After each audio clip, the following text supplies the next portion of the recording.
Bapak Ibu jemaat dimanapun Bapak Ibu Saudara berada, dari Sabang sampai Merauke, hari ini kita bersyukur karena hari ini kita kembali bisa melakukan ibadah.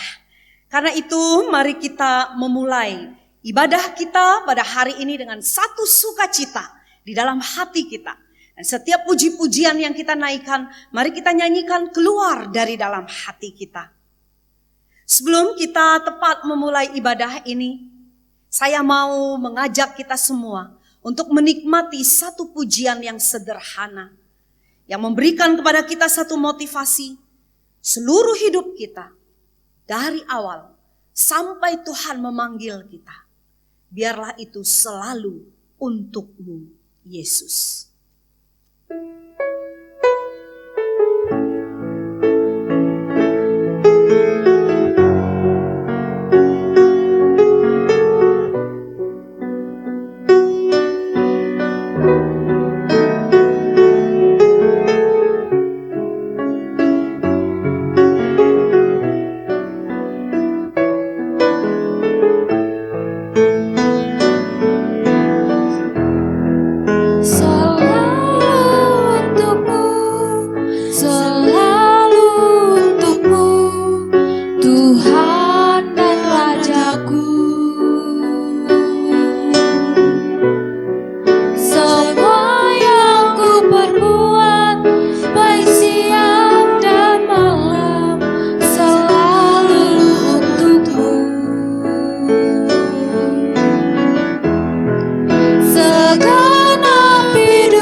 kita bersaat teduh.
Sesungguhnya pengakuan kita di dalam ibadah pada hari ini, bahwa pertolongan kita datangnya dari Tuhan yang telah menjadikan langit, bumi, laut, darat, dan beserta isinya.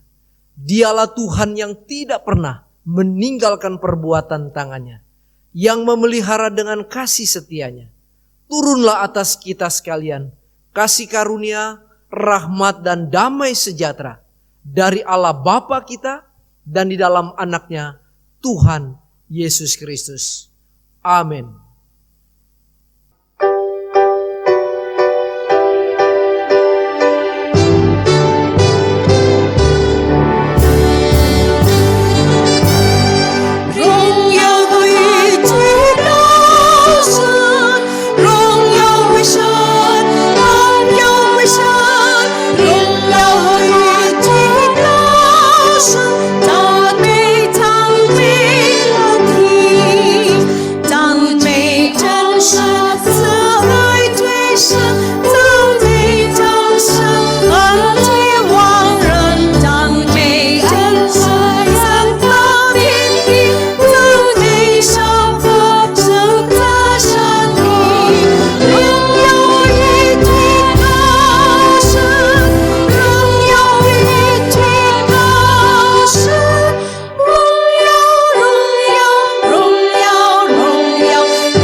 Dengarkanlah nats pembimbing untuk kita pada minggu pagi ini.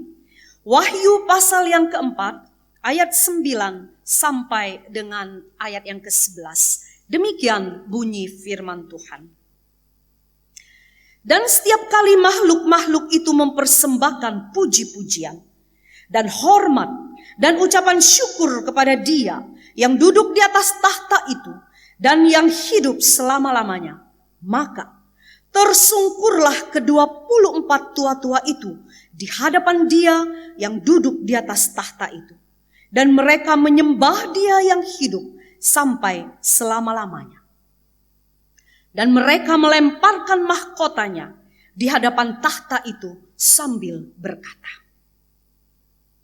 Ya Tuhan dan Allah kami, Engkau layak menerima puji-pujian dan hormat dan kuasa. Sebab Engkau telah menciptakan segala sesuatu, dan oleh karena kehendak-Mu semuanya itu ada dan diciptakan. Mari kawan-kawan, nyanyi gembira, perdengarkan puji-pujian untuk Tuhan.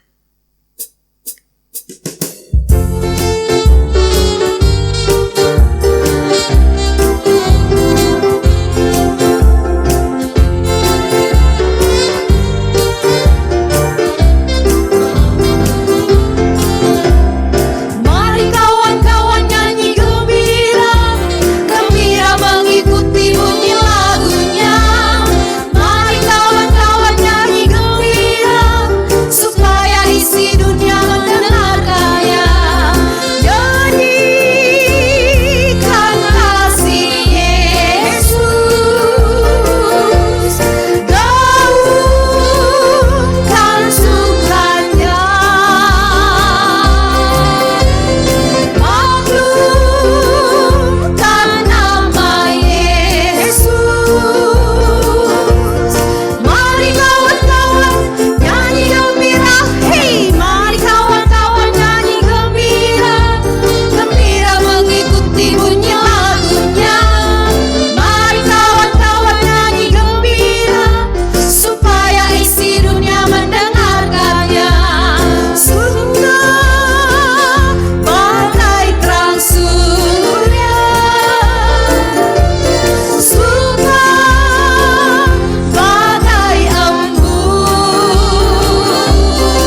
Tuhan berbicara untuk kita. 2 Korintus pasal yang ke-6 ayat yang ke-17. Demikian bunyi hukum Tuhan. Sebab itu, keluarlah kamu dari antara mereka dan pisahkanlah dirimu dari mereka, firman Tuhan. Dan janganlah menjamah apa yang najis, maka aku akan menerima kamu. Berhadapan dengan hukum Tuhan ini, mari kita datang di hadapan Dia.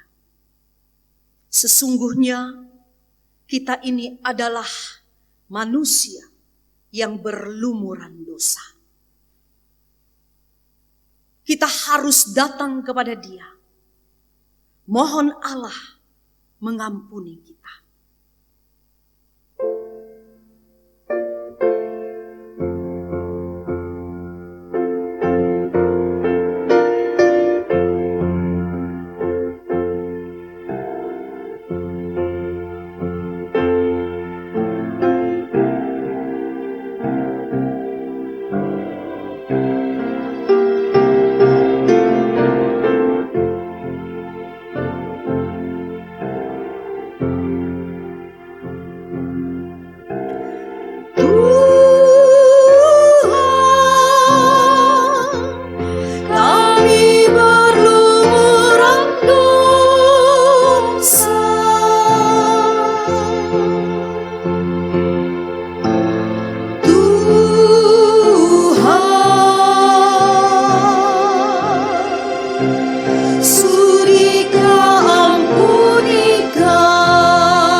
Kami berlumuran dosa.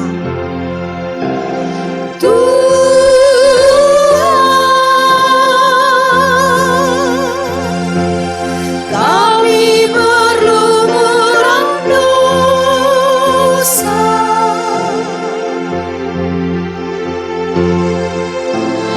Tuhan,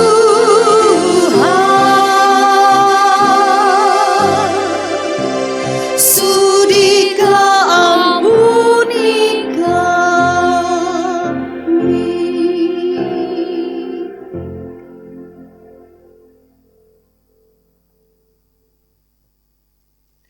Jemaat yang dikasihi dan mengasihi Tuhan, mari kita menghadap kepada Tuhan di dalam doa memohon pengampunan seraya jujur mengakui segala kesalahan dan dosa kita. Mari berdoa.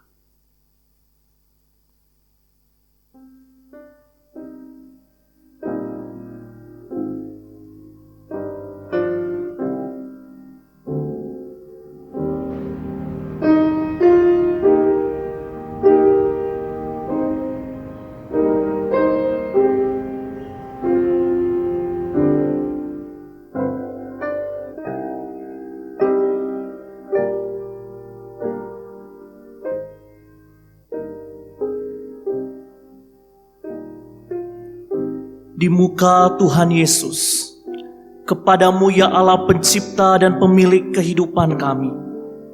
Setiap kami jemaat-Mu ada duduk, bertelut bersimpuh di hadapan Tuhan. Saat ini kami datang dengan segala keberadaan kami, dengan apa adanya kami ya Tuhan. Tak satu pun yang dapat kami sembunyikan di hadapan Tuhan. Kami menyadari bahwa kami adalah manusia berdosa. Orang-orang yang sering kali mendukakan hati Tuhan.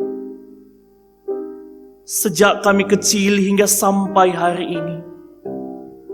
Acap kali ya Tuhan, kami tidak mengindahkan perintah-Mu. Acap kali ya Tuhan, kami membelakangi Engkau. Acap kali ya Tuhan, kami melawan, kami membantah, kami bersungut-sungut kepada Tuhan. Kami sadar bahwa kami adalah manusia yang berlumuran dosa. Sudikah kiranya Tuhan mengampuni kami.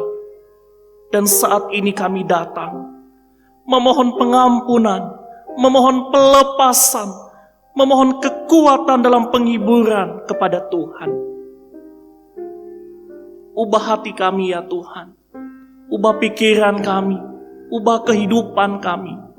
Roh Kudus-Mu senantiasa kami rindukan, menuntun dan memimpin perjalanan hidup kami.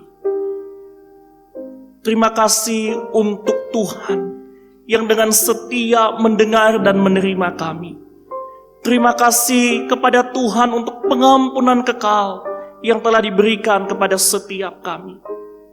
Kuatkan dan teguhkan iman percaya kami melewati tantangan badai kehidupan, godaan dosa di tengah-tengah dunia saat ini.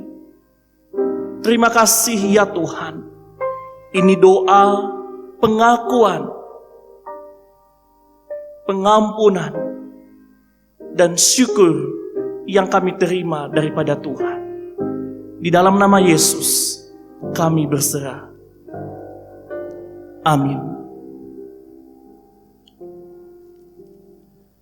Bagi setiap kita, jemaat Tuhan yang telah mengaku dosa di hadapan Tuhan, dengarlah berita anugerah dari Efesus pasal 2, ayat 8 dan 9, beginilah firman Tuhan. Sebab karena kasih karunia kamu diselamatkan oleh iman. Itu bukan hasil usahamu, tetapi pemberian Allah. Itu bukan hasil pekerjaanmu. Jangan ada orang yang memegahkan diri. Amin. Berita anugerah sudah disampaikan kepada kita. Kita akan meresponi berita anugerah itu dengan satu pujian yang menceritakan tentang pelayanan Tuhan Yesus selama dia melayani di muka bumi ini. Ada begitu banyak mujizat yang dia lakukan. Dan pada prinsipnya adalah Yesus datang, kuasa iblis hancurlah. Yesus datang.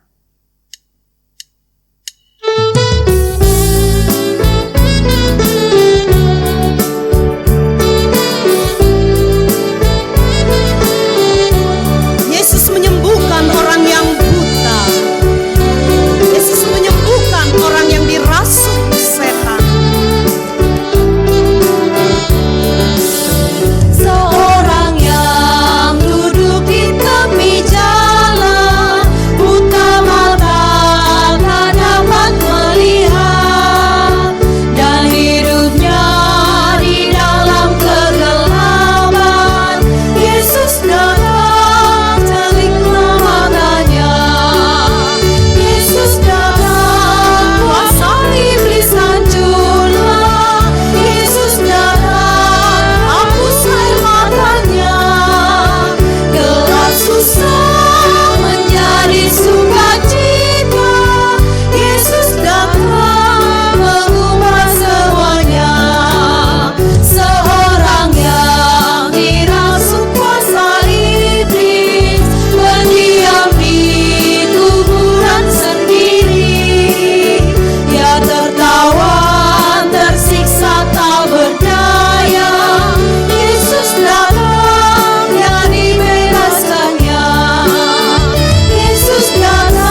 sanggup mengubah kita.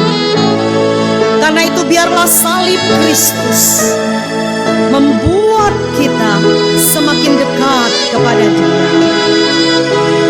Bawalah aku Yesus dekat ke salib-Mu.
Jemaat, mari kita berdoa.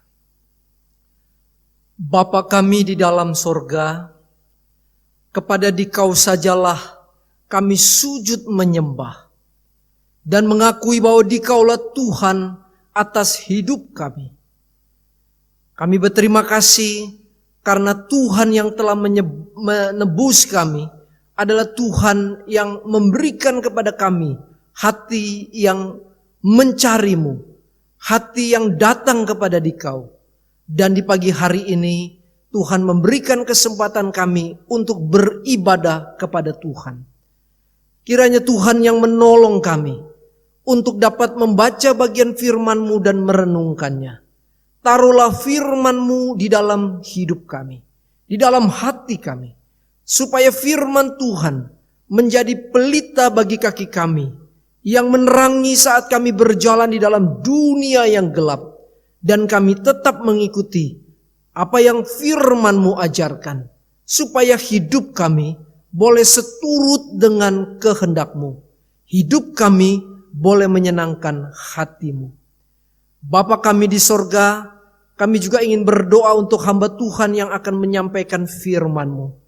Layakkanlah dia, kuduskanlah dia, dan pakailah menurut kerelaan hati-Mu untuk dia boleh menguraikan firman-Mu, firman Tuhan yang kudus, firman Tuhan yang sanggup merubah hati manusia, firman Tuhan yang menegur namun juga menghibur, firman Tuhan yang menguatkan iman kami di dalam perjalanan mengiring Tuhan. Terima kasih Bapak. Dengarlah doa kami, karena di dalam nama Tuhan Yesus Kristus, Tuhan dan Juru Selamat kami yang hidup, kami naikkan doa kami. Amin. Shalom Bapak Ibu yang saya kasihi, dimanapun Bapak Ibu berada, saya menyampaikan salam hangat dari Gereja Kristen Kalam Kudus, Jemaat Mangga Besar buat Bapak Ibu semua.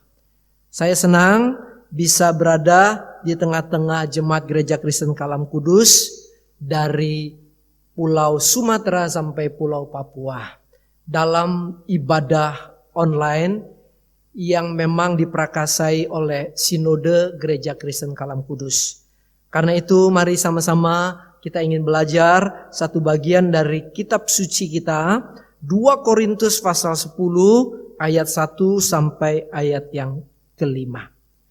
Kalau Bapak Ibu di rumah membuka Alkitab Bapak Ibu, mari kita akan membacanya 2 Korintus pasalnya yang ke-10 ayat 1 sampai ayat yang kelima. Saya akan membacakan ayat-ayat ini buat Bapak Ibu dan silakan menyimak di tempat masing-masing. Firman Tuhan berbunyi, "Aku, Paulus, seorang yang tidak berani bila berhadapan muka dengan kamu, tetapi berani terhadap kamu bila berjauhan. Aku memperingatkan kamu demi Kristus yang lemah lembut dan ramah. Aku meminta kepada kamu, jangan kamu memaksa aku untuk menunjukkan keberanianku dari dekat, sebagaimana aku berniat bertindak keras terhadap orang-orang tertentu yang menyangka bahwa kami hidup secara duniawi. Memang kami masih hidup di dunia, tetapi kami tidak berjuang secara duniawi. Karena senjata kami dalam perjuangan bukanlah senjata duniawi, melainkan senjata yang diperlengkapi dengan kuasa Allah yang sanggup untuk meruntuhkan benteng-benteng. Kami mematahkan setiap siasat orang dan merubuhkan setiap kubu yang dibangun oleh keangkuhan manusia untuk menentang pengenalan akan Allah. Kami menawan segala pikiran dan menaklukkannya kepada Kristus."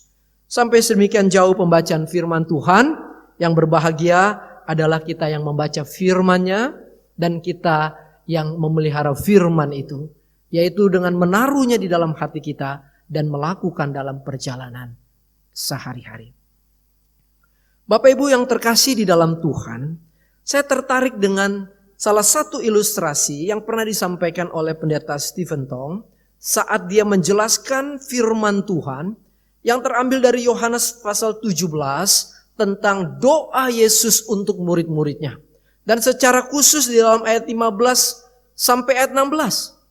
Firman yang menjelaskan Tuhan Yesus mengatakan kepada murid-muridnya bahwa mereka bukan dari dunia. Karena itu Ia yaitu Tuhan tidak meminta Bapa untuk mengambil mereka dari dunia, namun melindungi mereka dari yang jahat selama di dunia ini. Bapak Ibu, doa Tuhan Yesus yang dicatat oleh Yohanes adalah doa di mana Tuhan minta bahwa Bapaknya melindungi murid-muridnya. Memang murid-muridnya itu bukan dari dunia, tetapi mereka masih berada di dunia. Dan selama mereka masih berada di dunia, Tuhan berkata kepada Bapaknya bahwa Ia tidak meminta supaya Bapa mengambil mereka. Tidak, karena waktunya belum. Dan Dia meminta Bapaknya untuk melindungi saja mereka dari yang jahat selama di dunia ini. Nah Bapak Ibu, ilustrasi yang dipakai oleh Pak Stephen Tong, Dia mengatakan Jepang ada melakukan pengiriman ikan-ikan bagus dengan pesawat yang melewati daerah Siberia sampai Eropa lewat Moskow. Nah saudara-saudara, pengiriman ikan yang bagus-bagus ini memerlukan waktu lebih dari 15 jam. Saudara bisa bayangkan bahwa ikan-ikan itu ada di pesawat selama 15 jam dalam perjalanannya. Saudara, ikan-ikan itu ada di dalam konteks yang sangat tenang di dalam pesawat. Dan pesawat itu membawanya dengan durasi waktu 15 jam yang sangat lama. Hampir separuh hari kalau kita menghitungnya sebagai 24 jam dalam satu hari.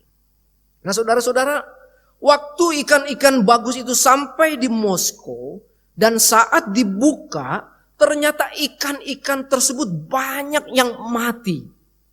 Sehingga apa? Sehingga ikan-ikan yang bagus itu yang seharusnya diterima dengan baik, justru kenyataannya ikan-ikan itu banyak yang mati.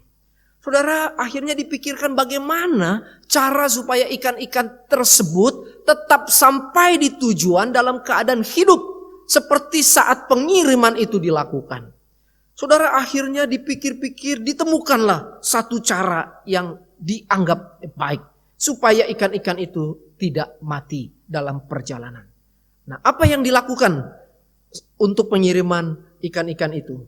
Saudara, setiap 50 ekor ikan ditaruhlah satu kepiting di dalamnya.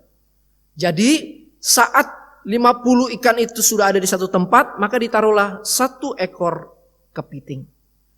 Saudara bisa bayangkan dalam perjalanan 15 jam, kepiting itu mencoba untuk jalan dan mencari mangsanya yaitu ikan. Sehingga ikan-ikan itu ketakutan untuk dijepit oleh kepiting itu. Dan bagaimana supaya ikan-ikan itu tidak kejepit kepiting atau kemakan oleh kepiting itu? Mereka akan berenang ke sana kemari. Dan mereka akan berjuang untuk menghindari kepiting tersebut. Sehingga saudara-saudara, selama 15 jam dalam perjalanan dengan pesawat dan tiba di tujuan, saat dibuka tempat ikan itu, maka tidak ada satupun ikan itu yang mati. Saudara-saudara, itu merupakan cara yang terbaik, di mana kepiting ditaruh dan kepiting itu membangunkan ikan-ikan yang dalam perjalanan 15 jam supaya mereka tidak tertidur. Nah, kira-kira seperti gitu ilustrasinya Bapak Ibu. Nah, saya senang kenapa? Karena dalam ilustrasi itu jelas sekali Tuhan berkata kepada bapaknya, berdoa kepada bapaknya supaya bapak melindungi mereka dari si jahat di dunia ini. Saudara, dunia yang kita hidupi adalah dunia yang kejam. Dunia yang kita hidupi adalah dunia yang ingin mempengaruhi orang percaya, mempengaruhi gereja supaya mengikuti pola dunia. Nah, itu sebabnya saudara-saudara dalam bacaan kita ingin belajar dari satu tema berbeda dari dunia. Saudara, gereja memang ada di dunia. Gereja masih ada di dunia. Meski banyak tantangan dan pengaruh dari dunia, tetapi Tuhan menghendaki bahwa gerejanya tidak boleh sama dengan dunia. Sekali lagi Bapak Ibu, meskipun gereja ada di dunia dan banyak tantangan dan pengaruh dari dunia yang ingin membawa gereja Tuhan, tapi Tuhan menghendaki gerejanya untuk tidak sama dengan dunia ini.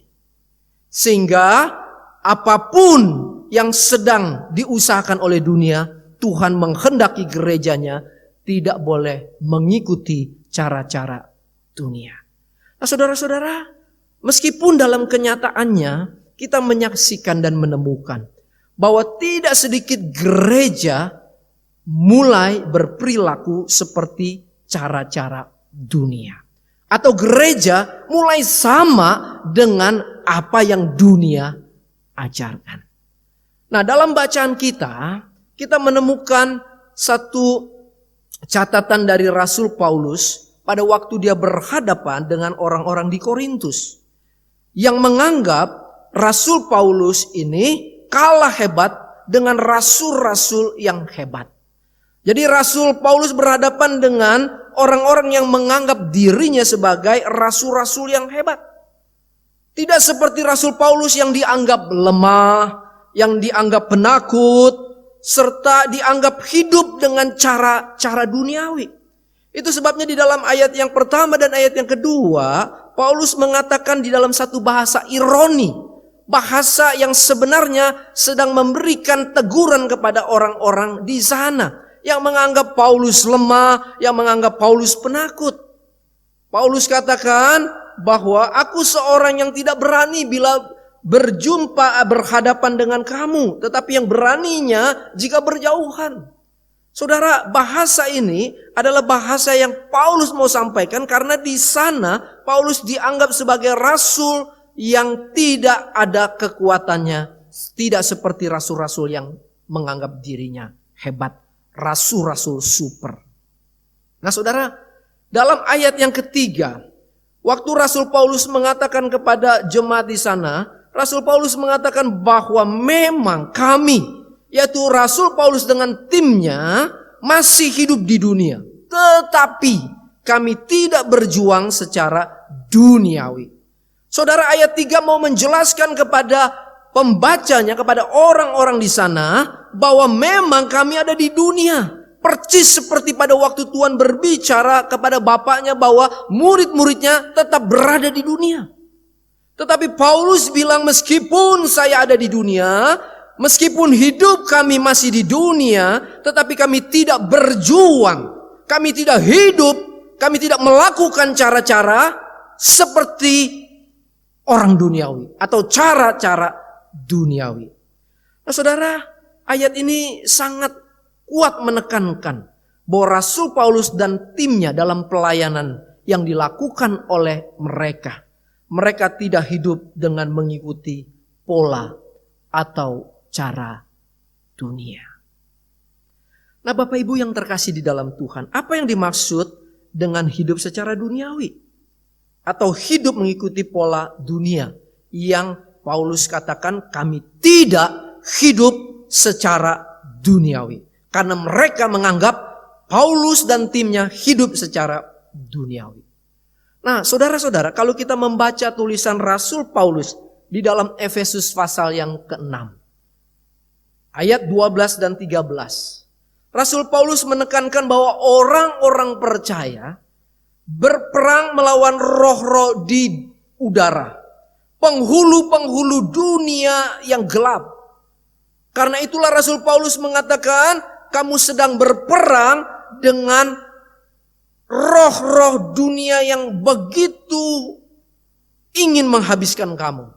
Kita tidak berjuang dengan darah dan daging yang sifatnya fana. Tetapi roh-roh di udara dan penghulu dunia yang gelap ini perlu kamu lawan. Dengan cara apa?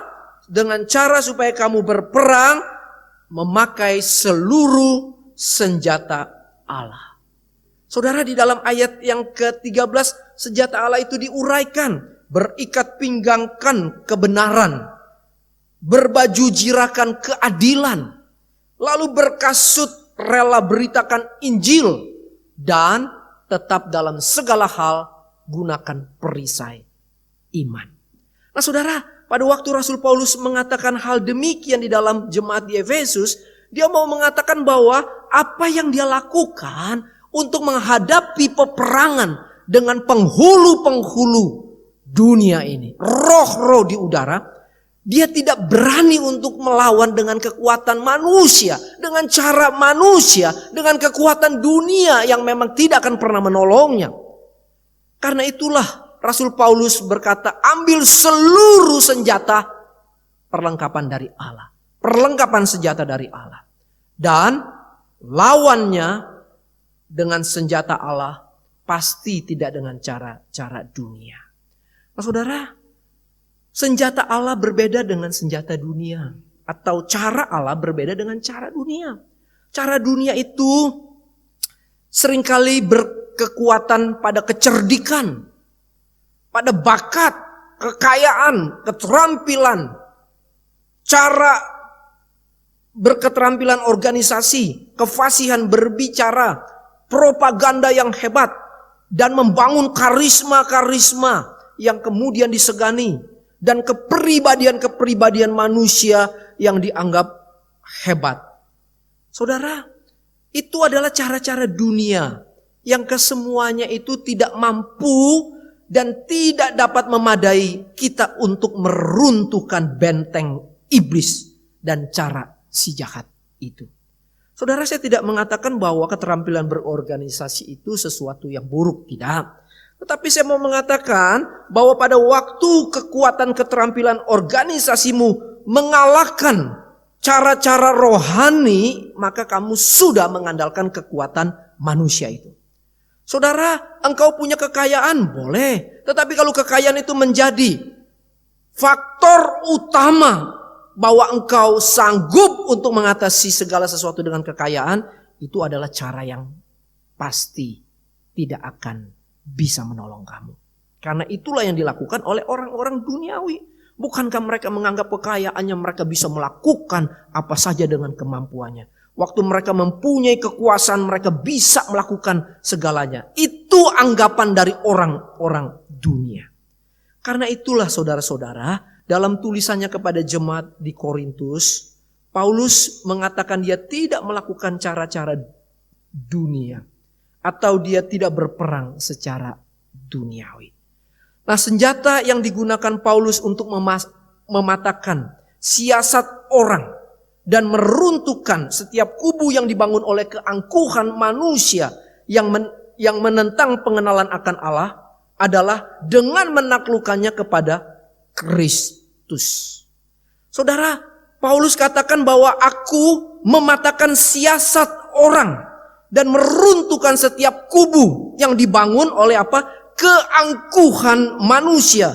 Keangkuhan yang bagaimana? Yaitu keangkuhan yang menentang pengenalan akan Allah. Itulah sebenarnya musuh yang terbesar.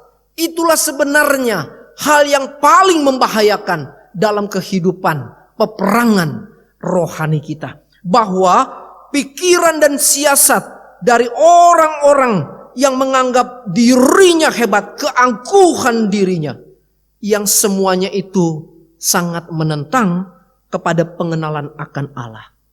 Itulah yang sebenarnya sedang Paulus patahkan dan Paulus runtuhkan. Dan bagaimana dia meruntuhkan dan mematahkannya? Dia katakan, aku menaklukkannya kepada Kristus.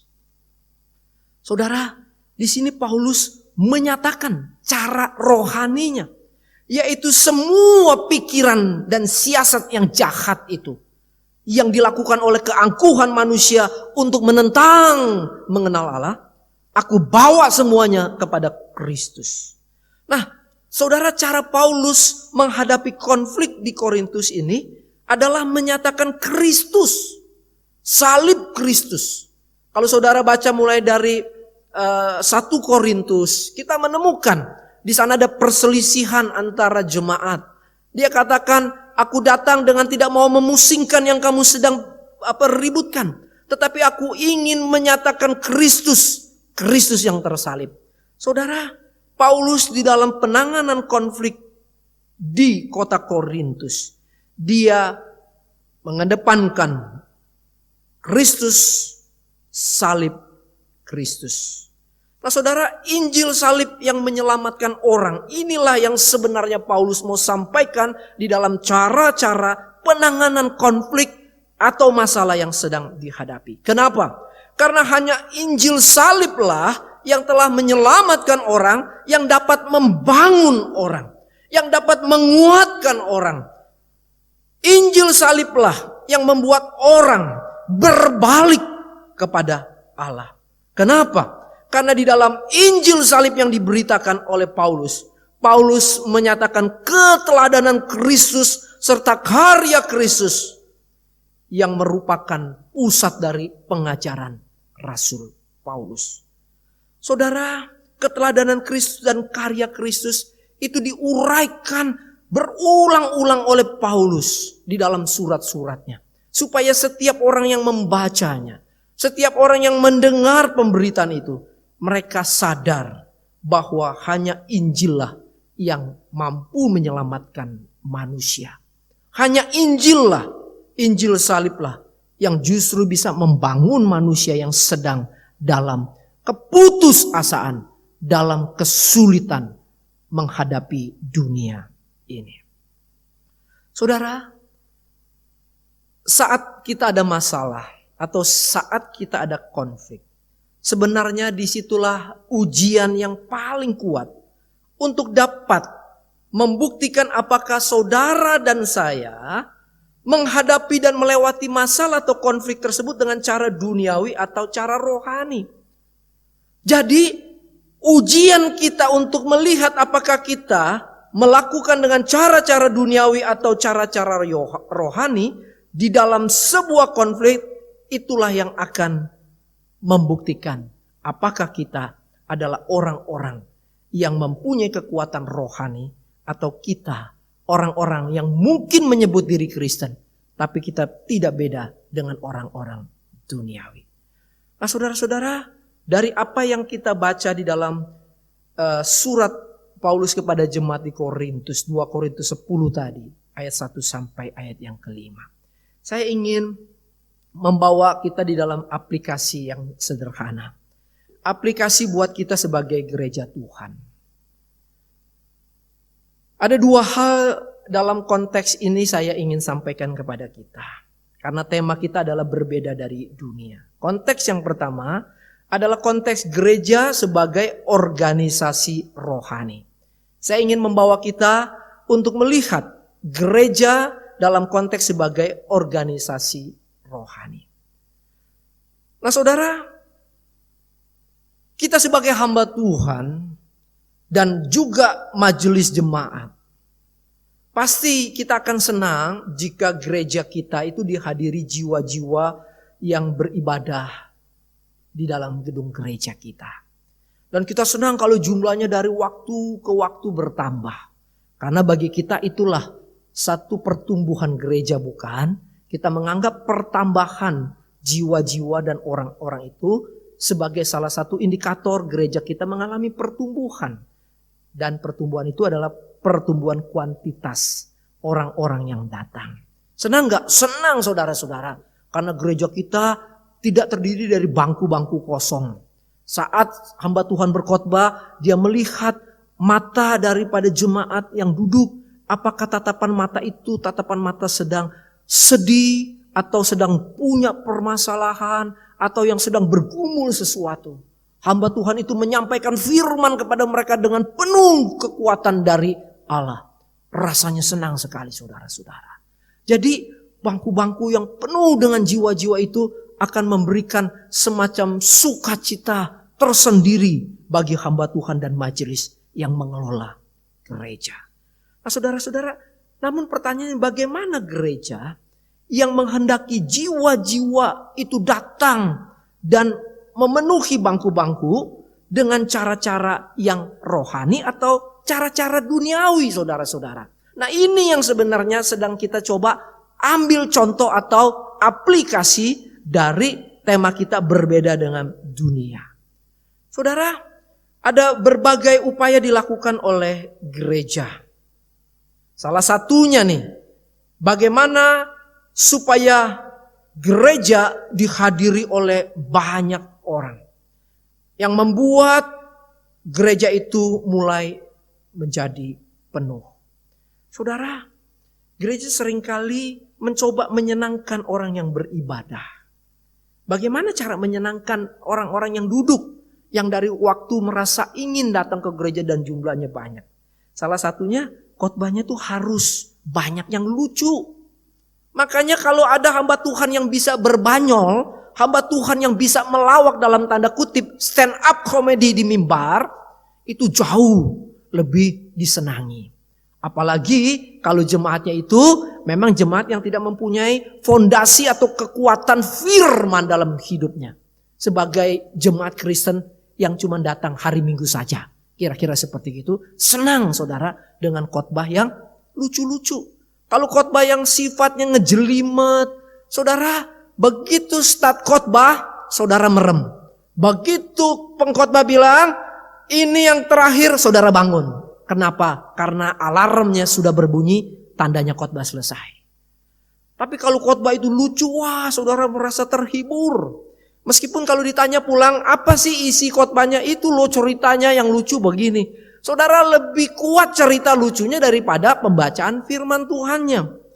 Dan gereja dengan cara yang seperti itu mau menyenangkan orang yang beribadah dengan menghadirkan pengkhotbah-pengkhotbah yang bisa berkhotbah dengan banyak lucunya.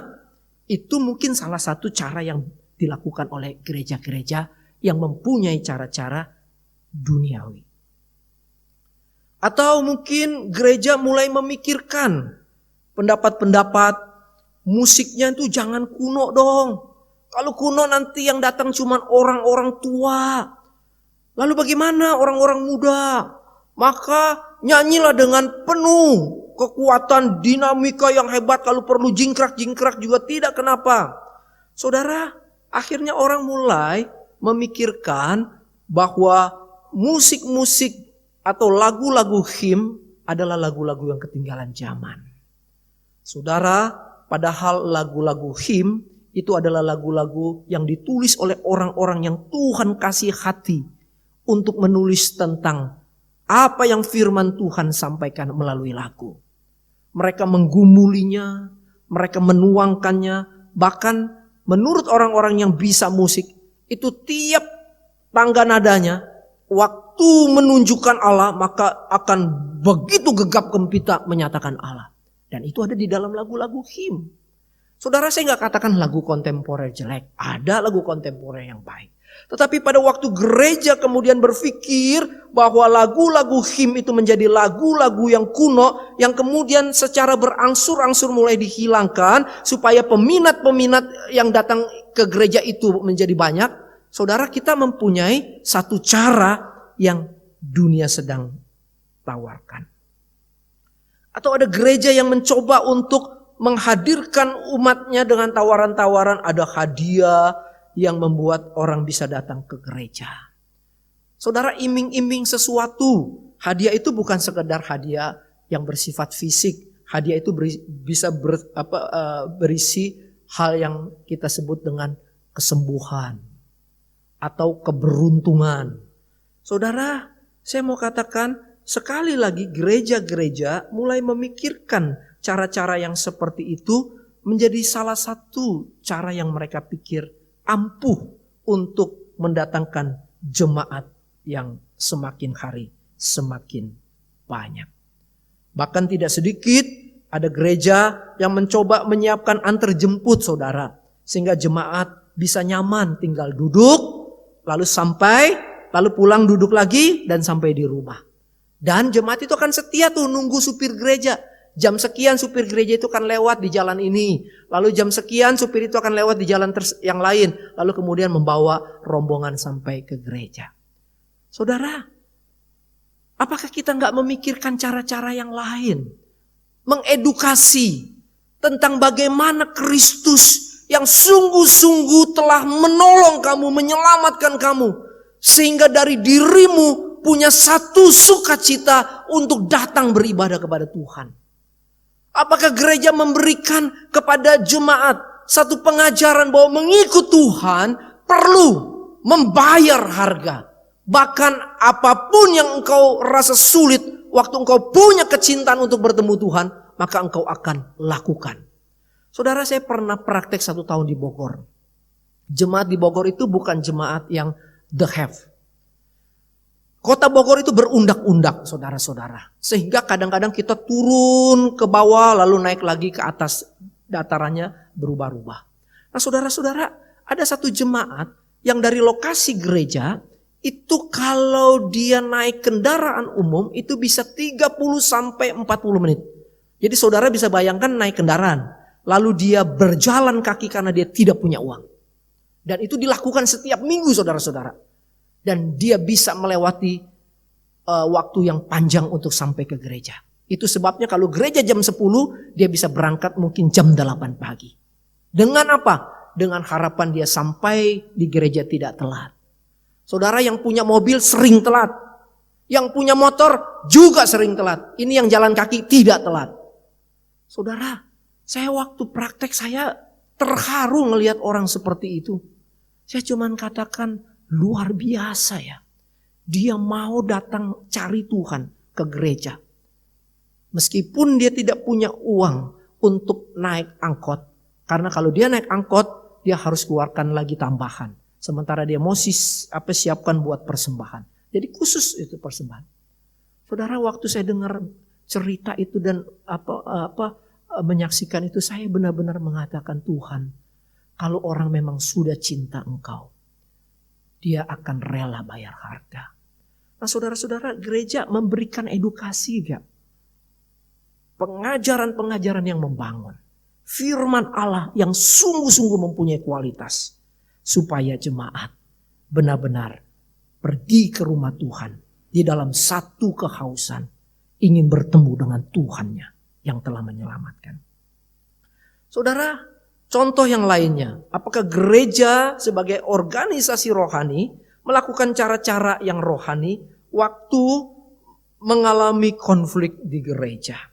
Apakah seperti gereja mula-mula mereka melakukan doa, bahkan mereka berpuasa, mereka cari firman Tuhan supaya firman-Nya itu berbicara untuk memberikan langkah-langkah untuk menangani konflik yang terjadi? Saudara, seringkali dalam zaman sekarang yang ingin instan, kita mau sifatnya talk chair, chest plank, tunggu firman Tuhan terlalu lama, pakai lakukan doa rasanya menjadi lebih lama. Seringkali mungkin kita mulai melakukan cara-cara yang sifatnya sangat duniawi. Politik-politikan kita lakukan, saudara. Entah itu politik uang, politik kekuasaan dan sebagainya. Saudara, dalam perjalanan saya pelayanan, saya banyak dengar cerita dari orang ataupun saya mengalami sendiri. Bagaimana politik-politikan uang dan kuasa itu sangat nyata di gereja, saudara-saudara. Bukan di gedung DPR, saudara-saudara, tapi di gereja itu tidak terlepas ada di sana, saudara. Atau engkau mencoba untuk mengalihkan dengan cara diamkan sajalah, udahlah lama-lama juga orang itu akan hilang dari gereja kita. Biarinin aja lah, cuekin aja. Kalau perlu jangan ajak ngomong kalau dia ke gereja. Saudara, cara-cara seperti ini adalah cara-cara yang membuat orang akhirnya mental atau terhilang di gereja. Saudara, kitab suci mengatakan waktu terjadi konflik, apakah kita tidak bisa datang untuk ngobrol dari hati ke hati? Saudara, saya punya dosen ajarkan, kalau you ada konflik, you coba ajak orang yang sedang berkonflik dengan cara berbicara, kalau perlu di salah satu kedai minum, entah itu minum kopi, sambil ngobrol apa sih yang sedang diributkan. Yuk kita cari titik temunya. Toh kita punya Kristus, masa Kristus tidak bisa menolong kita? Nah, saudara-saudara, apakah memang gereja melakukan cara-cara rohani yang kitab suci ajarkan dan yang kitab suci nyatakan melalui gereja di Yerusalem, gereja di kota-kota yang ditulis oleh rasul-rasul? Mereka berdoa, mereka sungguh-sungguh mencari wajah Tuhan. Nah, saudara, yang kedua, konteks gereja yaitu orang percaya. Saya ingin menyoroti kita sebagai jemaat atau orang percaya. Saudara, apakah kita berbeda dari dunia waktu menghadapi konflik? Saat engkau bekerja di kantor atau saat engkau berdagang mencari uang. Apakah saat kita menemukan masalah-masalah di sana, saudara mencoba dengan cara melobi orang-orang yang berkuasa, coba cari muka? Saudara-saudara mungkin memerlukan uang untuk memberikannya supaya engkau dimenangkan dengan cara-cara yang mungkin engkau pakai halus tapi tetap dengan kekuatan uang. Saudara, politik menjebak, menjatuhkan orang, itu adalah politik-politik yang sering kita jumpai di dunia ini. Apakah kita orang percaya melakukannya juga? Atau orang percaya kemudian ikut-ikutan juga? Saudara, saya mendengar ada satu gereja yang waktu mengurus izin bangunan, dia tidak pakai sogok-sogokan. Memang agak lama, tetapi keluar juga. Saudara, waktu Mangga Besar lagi renovasi, kita didatangi oleh orang-orang yang petugas lapangan. Saya sama majelis pergi ke kantor di kota. Saya bicarakan tentang pergumulan gereja yang sudah mulai rapuh atap-atapnya, tulang-tulangnya. Nanti kalau rubuh susah. Makanya kami renov, kami bilang. Jadi ini buat gereja, Pak. Ini adalah rumah ibadah. Saya ceritakan, tolong Bapak pahami. Kalau Bapak tidak kasih izin, kami akan diamkan. Nanti kalau jatuh kami akan bilang Bapak bertanggung jawab. Saudara, pegawai itu bilang, udah kerjain aja, kerjain aja. Saudara, saya tidak pernah mau kasih uang sedikit pun. Dan saya bilang sama majelis, jangan. Kenapa? Karena kita ingin pakai cara yang benar. Saudara, sampai hari ini pembangunan sudah mau hampir 100%. Dan kita tidak ada diganggu-ganggu oleh orang-orang yang mencoba untuk memerasnya. Meskipun orang yang pertama datang itu mau coba datang lagi. Saya bilang, jangan kamu datang lagi. Karena saya sudah bicara sama pemimpinmu dan pemimpinmu izinkan. Saudara, kita nih orang-orang percaya, yaitu gereja Tuhan. Kalau melakukan dengan cara-cara seperti itu, kita tidak beda dengan dunia ini. Atau engkau pedagang, engkau mulai pakai politik-politik supaya untung banyak. Dengan cara-cara licik, mengurangi timbangan dan segala macam. Saudara, mari kita melihat, mengintrospeksi kita. Atau kita gereja sebagai orang percaya yang hidup dalam rumah tangga. Saat ada konflik di rumah tangga kita, apakah kita datang dengan doa? Tuhan, aku sedang bergumul, aku sedang ribut sama istriku nih Tuhan. Tolonglah. Engkau bilang sebelum matahari terbenam, tapi ini konflik kok rasanya bisa sampai besok Tuhan. Gimana ini Tuhan? Doakan gak saudara-saudara? Dengan penuh pengharapan sama Tuhan agar menolongnya. Bahkan cari Tuhan, beri firman supaya saya bisa mengatasi konflik ini bersama istri saya atau suami saya. Bahkan kalau perlu saudara-saudara, apakah engkau menggumulinya dengan hamba Tuhan yang engkau percayai untuk sungguh-sungguh membantu dalam konflik itu. Atau engkau mulai pakai cara-cara yang tidak benar. Daripada ribut, daripada pusing, kita bubar, kita cerai. Itu jalan yang terbaik. Saudara, saya dulu pernah melayani sebagai lawyer. Datanglah seorang yang minta untuk ditolong supaya bisa cerai sama istrinya. Saudara tahu siapa orangnya? Seorang hamba Tuhan. Dia datang kepada saya dan minta supaya saya tolong perceraiannya. Saya bilang, Pak, Bapak hamba Tuhan harusnya adalah hamba yang menyatukan orang yang mau menikah. Sekarang Bapak ingin cerai. Saya gak mau, saya bilang. Saya gak mau nanganin kasus Bapak. Saya cuma katakan, saudara, siapapun kita sebagai gereja, orang percaya. Mari kita pikirkan tentang Kristus yang menjadi penolong juru selamat kita. Firman-Nya sudah Dia berikan kepada kita. Keteladanan dan karyanya di kayu salib itu sempurna untuk menolong kita dalam mengatasi hal-hal yang kita sedang hadapi. Kiranya Tuhan menolong kita bersama supaya sebagai gereja, yaitu pribadi-pribadi, tetap kita mencerminkan pemikiran rohani, kekuatan firman di dalam menghadapi setiap masalah. Dan sebagai institusi rohani gereja secara organisasi, mari kita tetap melakukan cara-cara pelayanan yang dikehendaki oleh Allah. Mari kita berdoa. Bapa, kami bersyukur kepadamu karena firman-Mu lah yang selalu mengajar kami. Mengajar supaya kami mengikuti apa yang Tuhan kehendaki selama di dunia ini. Karena waktu kami mengikuti langkah-langkah yang firman-Mu ajarkan, maka Tuhanlah yang akan menyatakan segala yang Engkau kehendaki dalam kehidupan kami.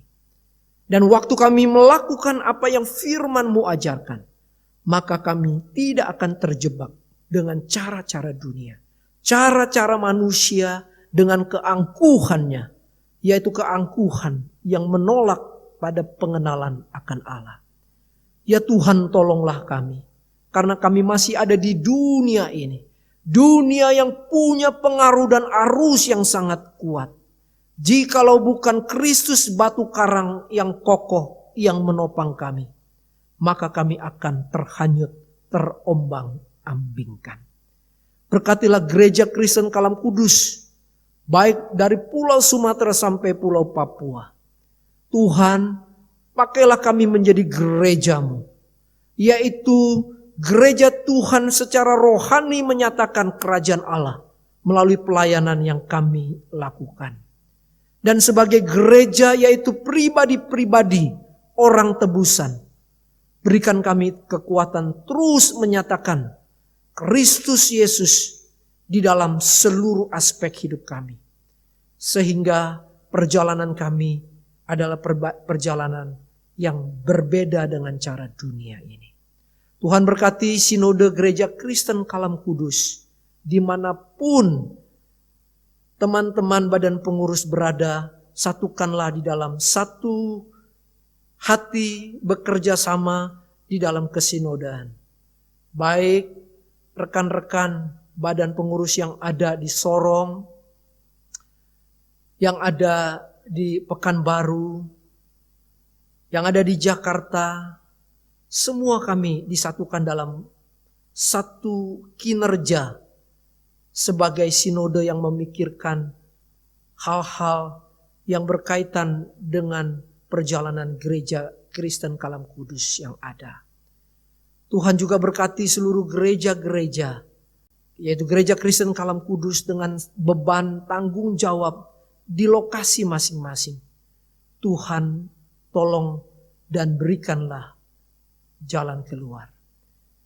Jemaat dalam pergumulan, sertai dan berikanlah penghiburan dan pertolongan kepada umat Tuhan. Di tengah masa pandemi ini, berikan hati yang teguh untuk terus menaruh harap pada Tuhan. Dan biarlah iman kami kepada Engkau membawa kami untuk meyakini bahwa Tuhan yang menyertai adalah Tuhan yang tidak akan meninggalkan kami di dalam badai yang paling susah sekalipun, yaitu di dalam pandemi yang sedang kami hadapi.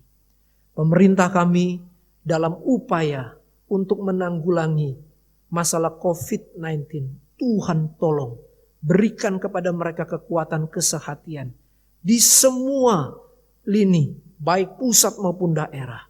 Berikanlah pemimpin-pemimpin kami kesehatan untuk bekerja mengatasi masalah yang terberat ini. Ya Tuhan, berikanlah juga penemuan vaksin yang dibutuhkan supaya kami dapat kembali beraktivitas secara normal, baik dalam pelayanan, pekerjaan, dan aktivitas sosial kami. Terima kasih Bapa, dengarlah doa kami. Karena di dalam nama Tuhan Yesus Kristus, Tuhan yang adalah kepala gereja kami berdoa. Amin. Mari kita mengikrarkan pengakuan iman rasuli kita sedemikian. Aku percaya kepada Allah, Bapa yang Maha Kuasa, Khalik langit dan bumi, dan kepada Yesus Kristus anaknya yang tunggal Tuhan kita, yang dikandung dari Roh Kudus, lahir dari anak darah Maria, yang menderita sengsara di bawah pemerintahan Pontius Pilatus, disalibkan, mati dan dikuburkan, turun ke dalam kerajaan maut. Pada hari yang ketiga, bangkit pula dari antara orang mati, naik ke surga, duduk di sebelah kanan Allah, Bapa yang Maha Kuasa. Dan dari sana ia akan datang untuk menghakimi orang yang hidup dan yang mati. Aku percaya kepada Roh Kudus, gereja yang kudus dan am, persekutuan orang kudus, pengampunan dosa, kebangkitan tubuh, dan hidup yang kekal. Amin. Sekarang saatnya kita akan memberikan persembahan kita yang sesungguhnya berasal dari Tuhan juga. Karena itu Bapak Ibu yang ingin memberikan persembahan di gereja masing-masing, silakan memberikannya atau bisa juga mentransfernya lewat nomor rekening dari gereja masing-masing. Karena itu kita mau menyanyikan satu pujian. Kasih Allah itu sungguh besar yang membuat kita mampu membawa persembahan kita hari ini. Kasih-Nya besar.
Akan menyanyikan lagu ini dalam bahasa Mandarin.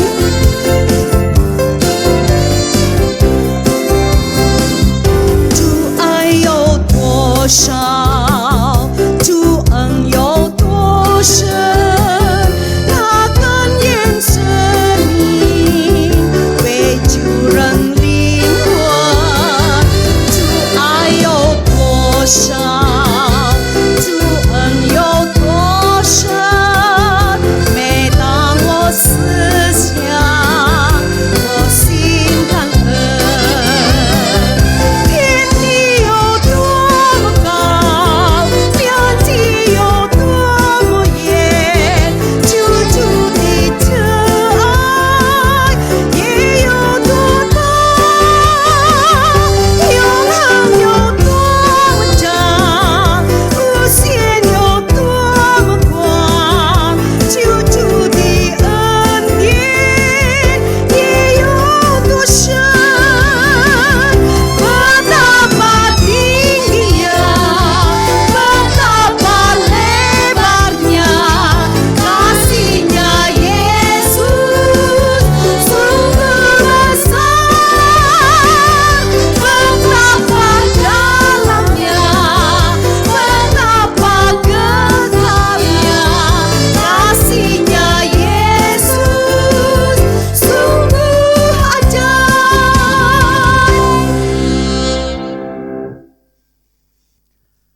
Mari jemaat Tuhan, kita akan membawa persembahan syukur kita kepada Tuhan di dalam doa.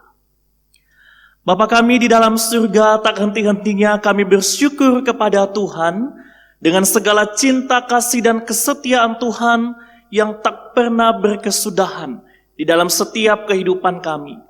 Kami bersyukur untuk segala berkat yang boleh kami terima, boleh kami nikmati oleh karena Tuhan begitu amat baik dalam hidup kami.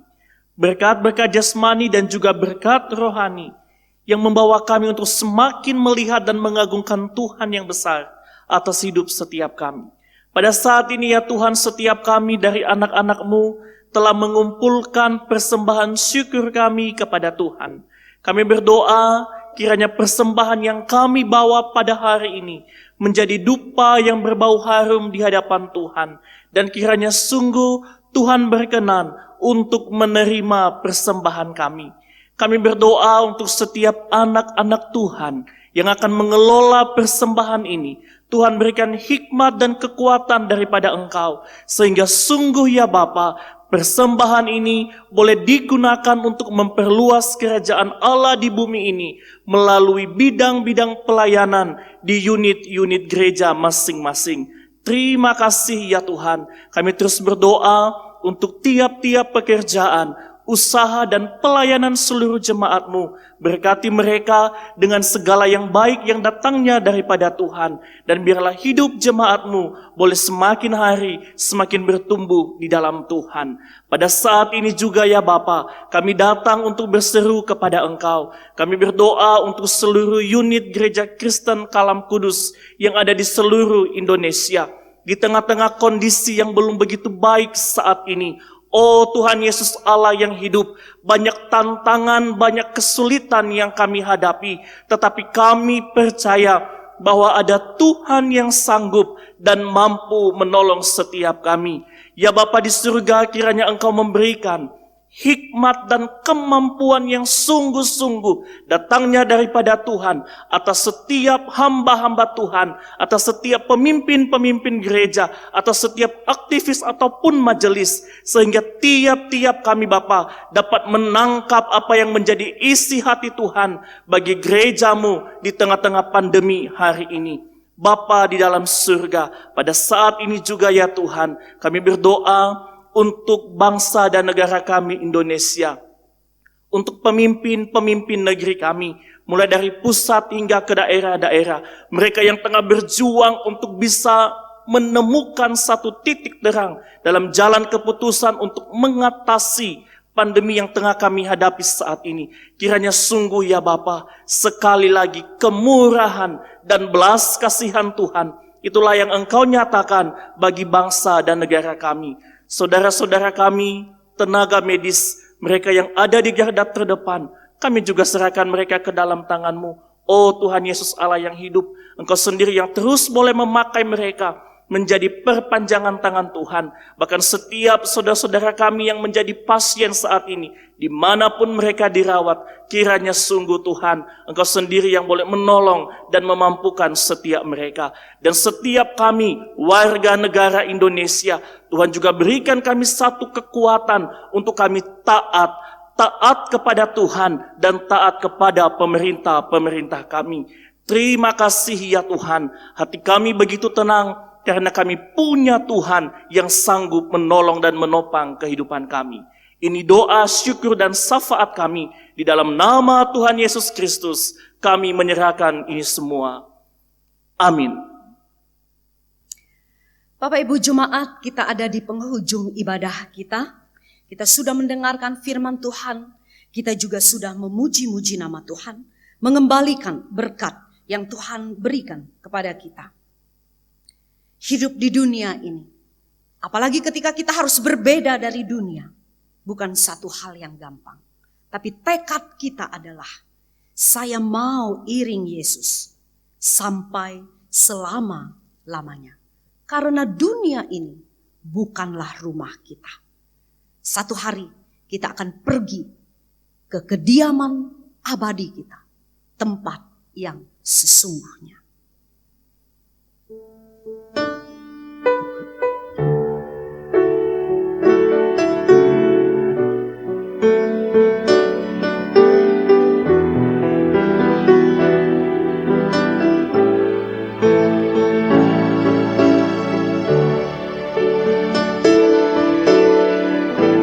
Saya mau iring Yesus,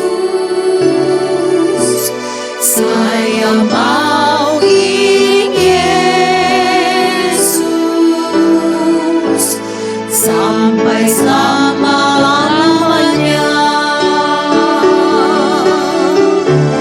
Meskipun saya susah,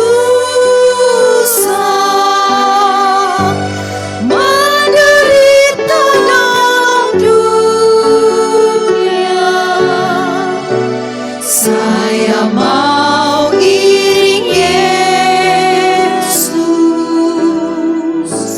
sampai selama-lamanya.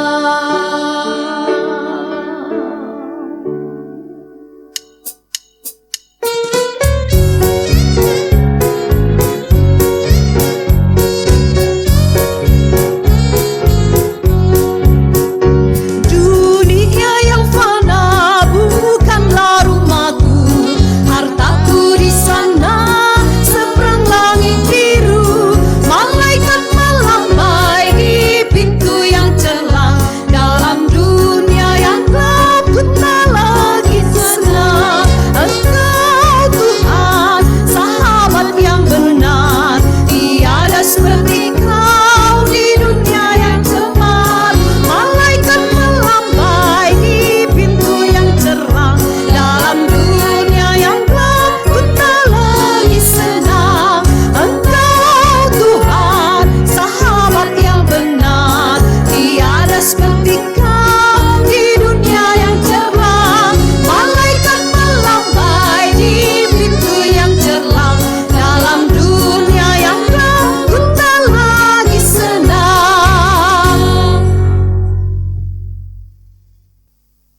Jemaat, sekarang arahkanlah hatimu kepada Tuhan.